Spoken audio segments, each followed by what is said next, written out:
gion ang mga sugilanon sa upat ka kinabuhi nga nausab tungod sa floating church nga gitawag Hope of the Amazon, usa ka barko nga naglayag sa suba sa Amazon sa Brazil.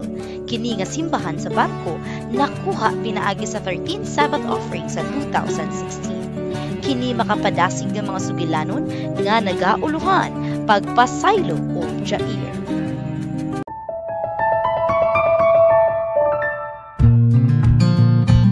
Gabi samtang naglakaw-lakaw si Zaire, nakita siya og puti nga barko nga midunggo sa ilang baryo.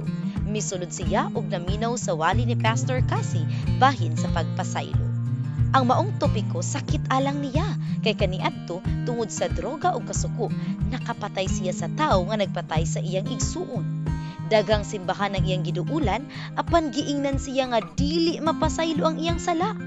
Apan niadtong gabi una, nakadungog siya nga ang Ginoo makapasaylo sa tanang sala.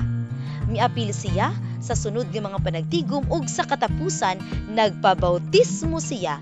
Usa na siya kapinasaylo ug bag-ong binuhat ni Kristo. Si Maria dili gusto mo adto sa barko apan ang iyang bana pirmi mo apil sa mga tigom. Sa dihang magpabautismo na ang iyang bana, miingon siya nga magpabautismo ra kini kung apil siya. Human sa pagampo, gibautismuhan silang duha ni Pastor Cassie. Gisuludayon si Maria sa discipleship program ug karon magpundok silang duha nga matinumanon nga mga miyembro sa simbahan sa ilang baryo. Si Gisoni, 38 anyos, miingon, "Sa bata pa ko, musimba ko, apan niundang ko pagka-teenager.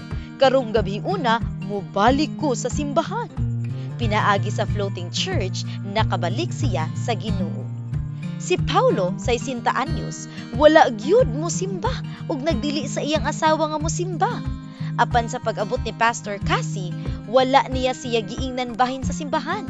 Giistoryahan lang siya sa iyang kinabuhi ug pagpangisda. Gipaadtuan pa siya og barber aron maputla ng iyang buhok kay lisod siya makanaog sa bukid. Pagkahuman sa pagputol sa iyang buhok, nakahukom siya nga muadto sa floating church. Didto, mihilak siya og miingon, "Kamo nagpakabana pagyud sa buhok sa akong ulo."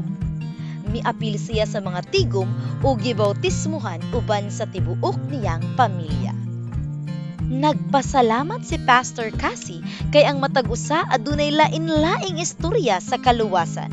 Ang Hope of the Amazon nagdala sa paglaom og kaluwasan ngadto sa mga tawo sa suba sa Amazon pinaagi sa tabang sa 13th Sabbath offering. Daghang salamat sa inyong mga pag-ampo ug suporta sa mission sa Brazil ug Chile aron mapahibalo ang paglaom sa pagbalik ni Jesus.